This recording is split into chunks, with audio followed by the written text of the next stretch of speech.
Sabi ni Regine Adan, how do I make my partner realize how important emotional intelligence is in a relationship? Although sa RM, sa 10 years namin, totoo naman, may iilan na parang wives na nagkwento na, ay nagbago yung asawa ko. Para nag-learn siya emotionally, no? Pero I find it minority. So, kumbaga, mahirap yung pipili ka ng mababang emotional intelligence. And then, when you're in it na, paano ko siya, paano ko siya babaguhin? So, ngayon, kung nandyan ka na, hindi 100% guarantee. Pero para sa akin, kasi babae siya eh. The way na matuto ng emotional intelligence yung lalaki is with a male mentor, hindi yung asawa. Na merong emotional intelligence. Exactly. Oo. So, dapat merong bago pa kayo kinasal, dapat naka-placing yun eh. Tama? Parang bago kayo ikasal o bago kayo mabuntis, dapat yung lalaki, nakikita mo bilang babae, meron siyang mentor na mas matanda, mas mature, may emotional intelligence. Tapos, dapat yan, pag may emotional intelligence yung mentor, dapat yung lalaki nakikita mo, uy, estudyante siya. He's willing to not just madaling makinig.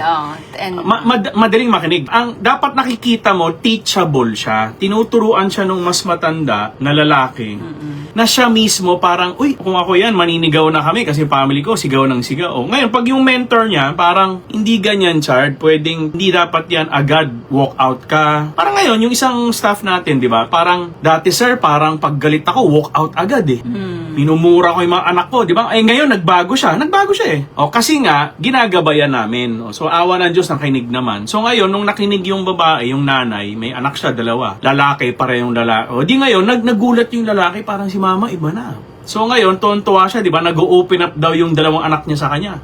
Dati nagtatago yun. Kasi nagwawala siya. So, yung emotional intelligence, napupulot naman, pwede naman i-change. But, yung mga lalaki, I think, like ako, puro sigawan sa amin. So, ang ganda na binigay sa akin si Erickson. Tama? Kasi yung mentor ko si Erickson, parang hindi siya katulad ng bahay na sigawan agad eh. Siya yung medyo malumanay. O, di siya yung nagturo na, okay, pwede palang pag-usapan, maayos yung ganyan. So, okay. So, kailangan yung lalaki may mentor. So, dun mo idaan. That's why malaking role yung godparents. Kasi kapag may godparents kayo na safe na close kayo, pwede mo isumbong doon. Tapos pag sinumbong mo, yung godparent yung makikipag-usap doon sa asawa mo na, uy, wag ka naman mag-walk out bigla-bigla, wag ka magtatapon ng gamit, tama? Sila yung magko-correct doon sa asawa mo. That is their role, yung godparent. This is RM, Relationship Matters. Your online ninong and ninang saying, wag Pera-pera lang ang pagkuha ng ninong at nina.